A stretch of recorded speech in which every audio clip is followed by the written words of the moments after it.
Boa noite, grande amiga, grande amigo. Esse é um momento importante aqui, onde está acendendo a fogueira de São Pedro, município de Amaragi, Mata Sul, do estado de Pernambuco, onde nós também celebramos, no mês de junho, o Santo Pedro, onde a gente reúne a família, come com bastante comida de milho.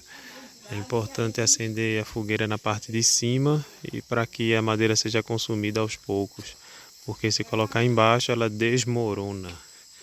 Então, estamos aqui curtindo esse momento bom. Daqui a pouco começam os fogos.